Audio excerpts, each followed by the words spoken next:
What's up? What's up? What's up? What's up? What's up? What's up?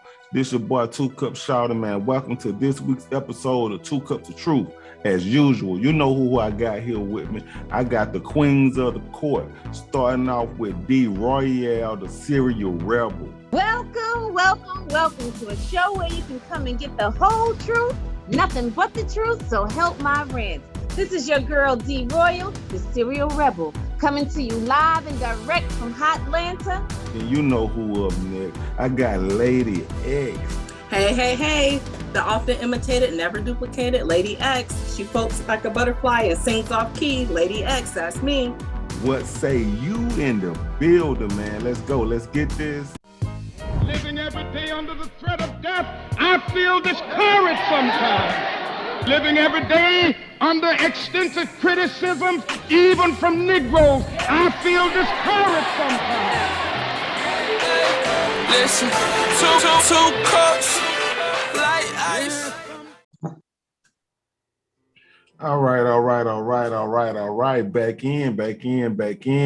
Back at it. We were talking about, you know what I'm saying, the cussing and all that stuff. We started out, this day we started out from birth certificates, you know what I'm saying, to cussing and, you know what I mean, and how all this stuff can just lead you down this crazy path that can ultimately, in some cases, lead you to death. You know what I mean? Just like you got a birth certificate, you're going to have a death certificate.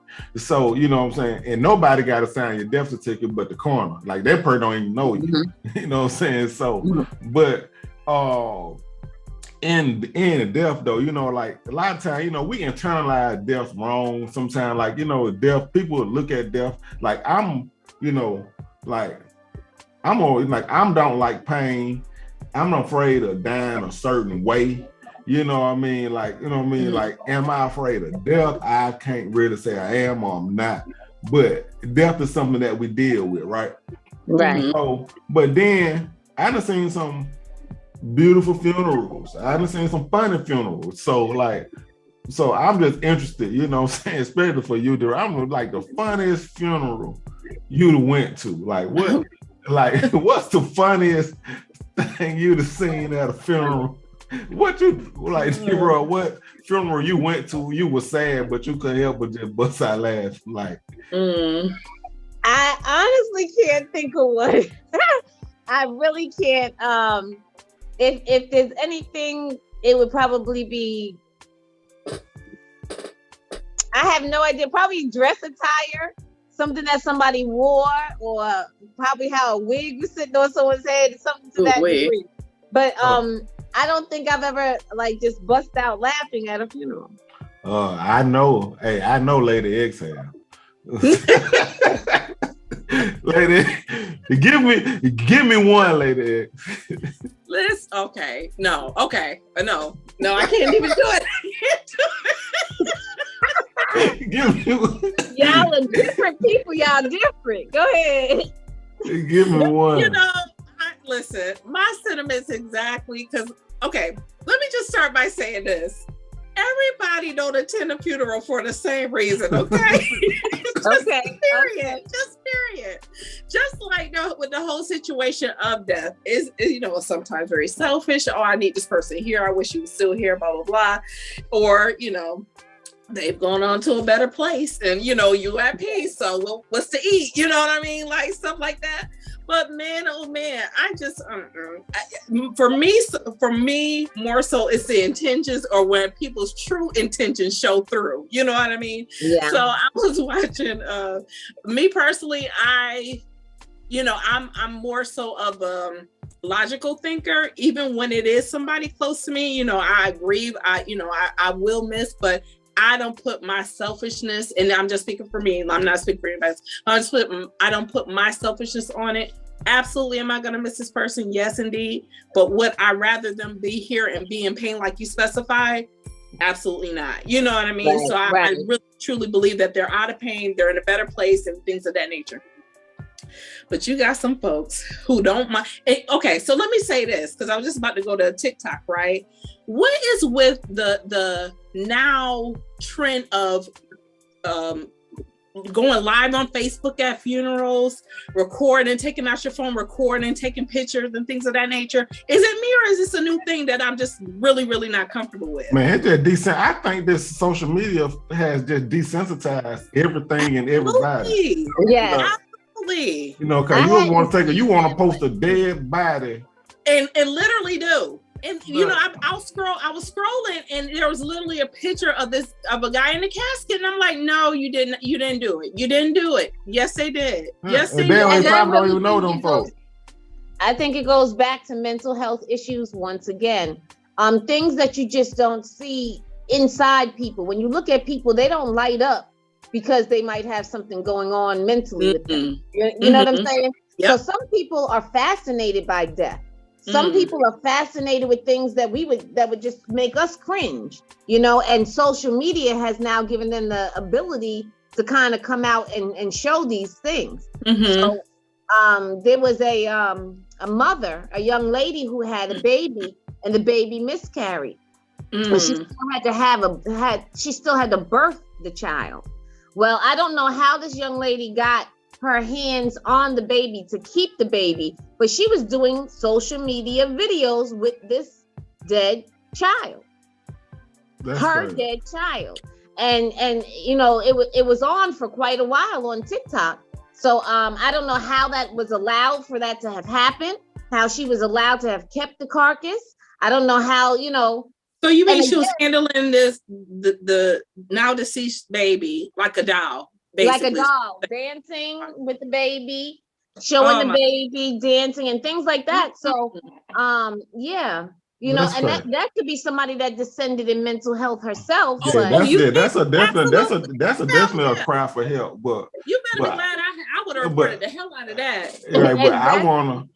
I want to get to, because I want to make sure, because I want to know, like, cause you done been to funerals, we'd have been sad, we'd have been hurt, we'd have been like you say, like Miss X was saying, like lady was saying, like we'd have our own selfish read. Like I remember my uncle was standing next to me at the funeral, and his brother passed, and his sister was at the funeral, and she was saying, "No, Paul, don't go, Paul. Come back, Paul. Get up, Paul. Talk to me, Paul." You know what I'm saying? She's going through all this, and my uncle leaned over to me. He said, "I bet you she ain't gonna jump her ass in that hole."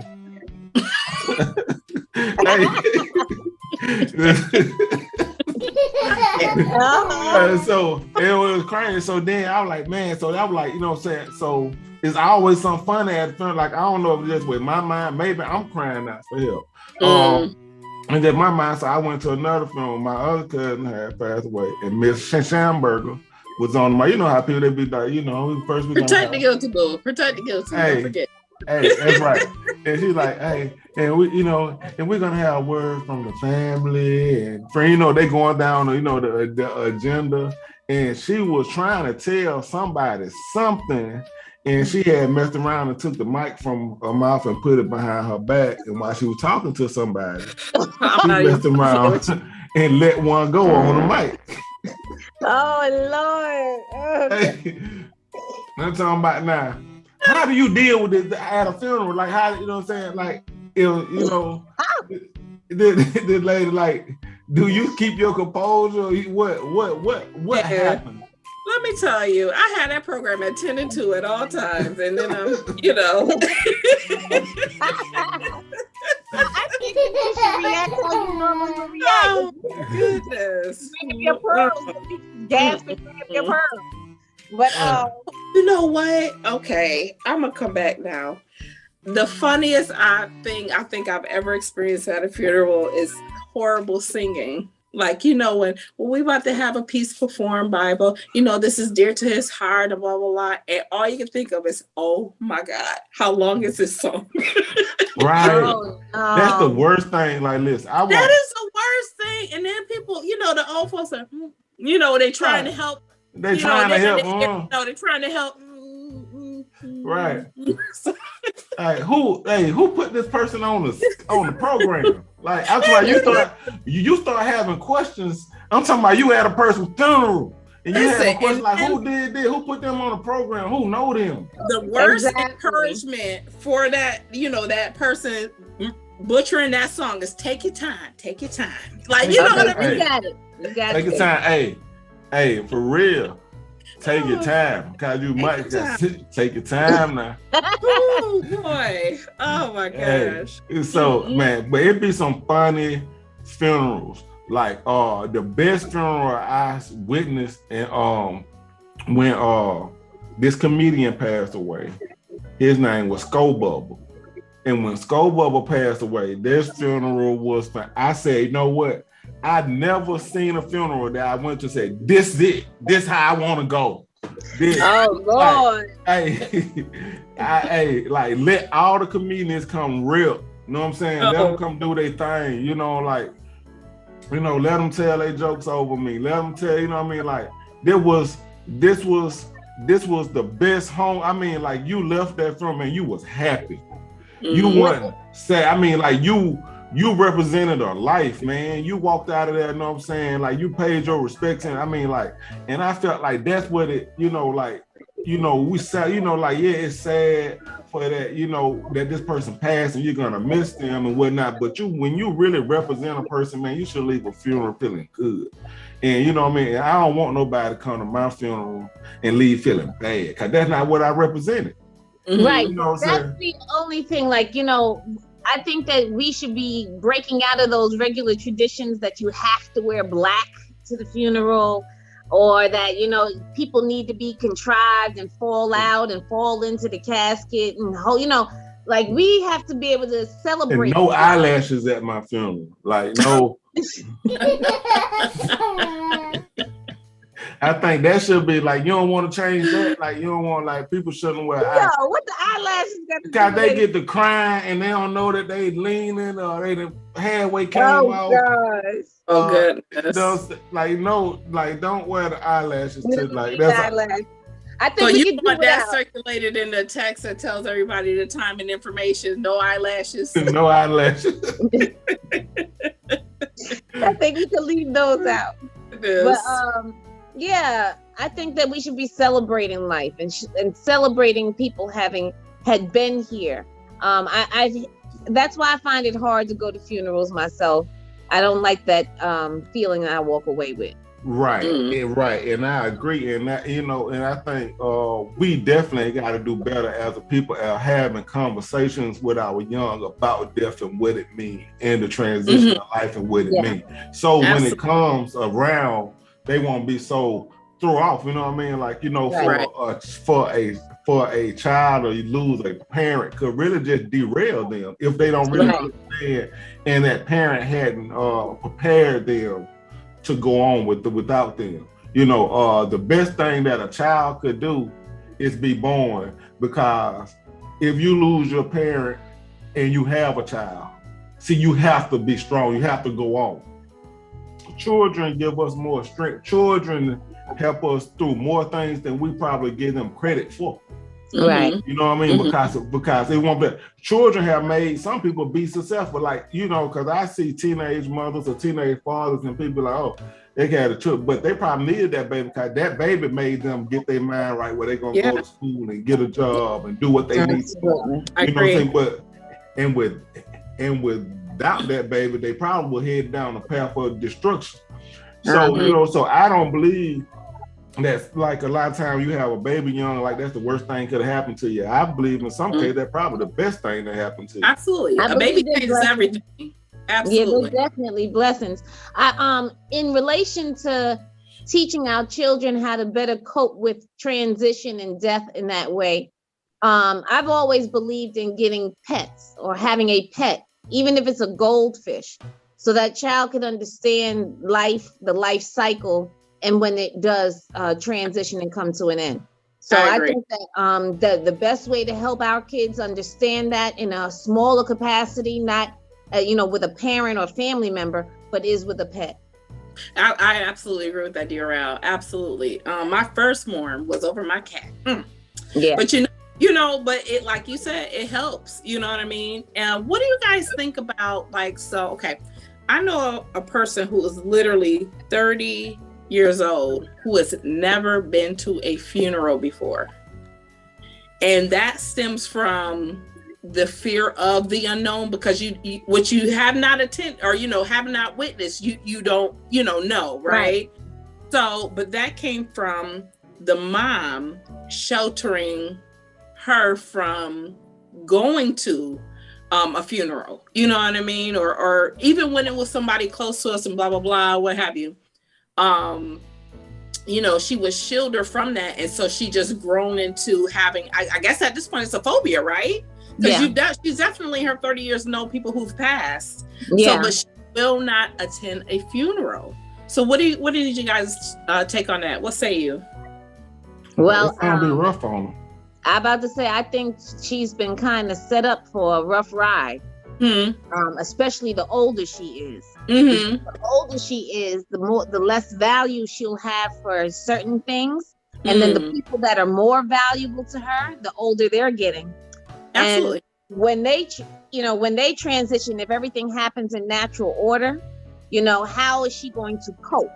How is she going to deal? How is she going to handle the business of the business? Because, for me, when my dad transitioned, one of the best ways for me to cope was being able to handle the business of the business. I understand. But when you're so emotionally distraught that you can't even handle the business, you're steady walking through the fog. That's a tough place to be. Absolutely. I agree with that. Now, on the other hand, let's kick it back to mom. Mom is funeral mom, right? So if she hears somebody who, so she knew somebody through me, or just me talking of the person and things of that nature. They actually lost someone very close to them. My mom, you want me to go with you? She laid on good times. You know what I mean? What you say? Is she the lady on good times? What the lady on good times was? Her name was? She to go to. You know how you need a what you call it, like a what do you call that date that you always call on? Yeah, wingman. Exactly. She's a wingman, a funeral wingman. So you need a weeper. So what is your position on the wingman? Who, my position? Yeah. Nah, I don't have a position. I thought, but that had me look at transitioning as well in a different light, right? So I said my mom, so by her being so, I thought it was so selfless of herself to be in attendance. You know what I mean? Of going and things like that, or even offering support to me, you know what I mean? As her daughter. So, but she's, when I tell you, she had done it time and time and time again. Like, oh my gosh. So, and even when, she's a caregiver, like she takes care of people, in their last phases and things of that nature. Yeah. So I really do. That's something I truly adore for her, as, in her character. That takes a special person. It takes a special. Not everybody can go into an operating room and stick their hands in someone else's body to save a life. So there are certain people that are conditioned and built and designed for that particular type of work. I think your mom is designed for that particular type of work. I would not be a good wing person. I would not be able to help you because I'm going to be down with you, and I won't be able to help you. So for somebody to be able to remove their own emotion or be able to be in control of their own emotion in that degree to help somebody else, that's like a special kind. You know what I mean? And even I don't need to be a wingman at a funeral because I'd be coaching. I don't need to be a wingman at a funeral because I'd be coaching. I'd be like, look, keep your head up. Let go. Hey, I'm talking about fourth quarter. At fourth quarter, we almost down. In and out. For a quarter. I'll be in that coach. See, I know what I have to have at the next funeral. There got to be a coach at the next funeral because that'll keep you promotion. I tell you. Hey, you got to coach. Hey, listen, we gotta look. I know we having fun with this topic, but we gotta, you know what I'm saying? We gotta hit one more thing, man. We gotta hit one more thing. Put about 5 minutes on it. Yeah. We want to definitely bring our attention to Breast Cancer Awareness Month. It is the annual health campaign that is organized in the month of October. It recognizes breast cancer charities to increase awareness about the disease. So people from all over the world come out to show their support to everyone affected by breast cancer. So that would be this month, good people. Absolutely. So breast cancer is this when everybody wear pink? Yes. The color for this month would be pink. Right. So I definitely, you know what I'm saying? Definitely, we're gonna have to one of these episodes. We're gonna have to put us some pink on. Oh, that'd be so cute. Oops, I'm excited. Hey, we gotta, cause I definitely, definitely would like to support breast. Absolutely. Breast cancer awareness. We will definitely help you to support breast cancer awareness. Right. You know what I'm saying? Could we do like a coat drive for like bras and stuff,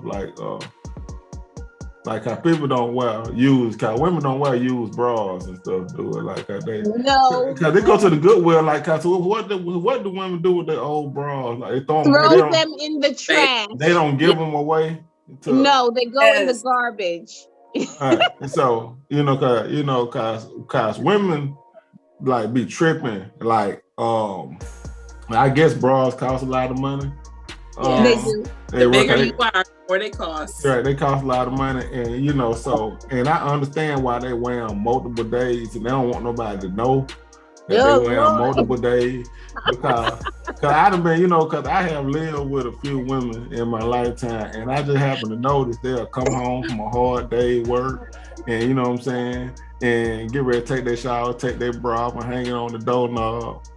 And leave hanging on the doorknob, then take the shower, get up the next day, put on fresh underwear, and put that same bra back on.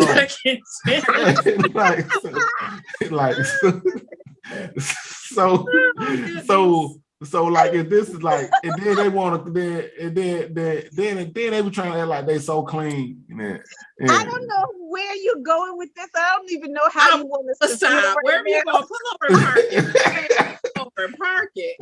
Hey, I just want to put that out there that we as men, we know that women be true. They talking about they got the new bra, like you can wear them for 5 days, for 4 days. I'm like, they've been doing this. Like they've been doing this, and y'all know I'm not lying. Like the women come home, put that bra on the doorknob, take a whole shower, get up in the morning, put that same bra back on. Is there anything else that you would like to add? Just tell me I'm lying or not. Am I lying or not? Well, if you've experienced it, it's your truth. Not only like taking you're lying. If you've experienced it, then that's your truth. Okay. All right. Hey, man. Well, I'll tell you what, man. We at the end of our rope today. I definitely enjoyed y'all today, man. Anything y'all want to leave the people with? Nah, we just want y'all to have a good week and be safe, read and grow, and continue to know some things out here in these streets. Absolutely. All right. Peace, love, and hair grease. Ain't that what they say? Peace out.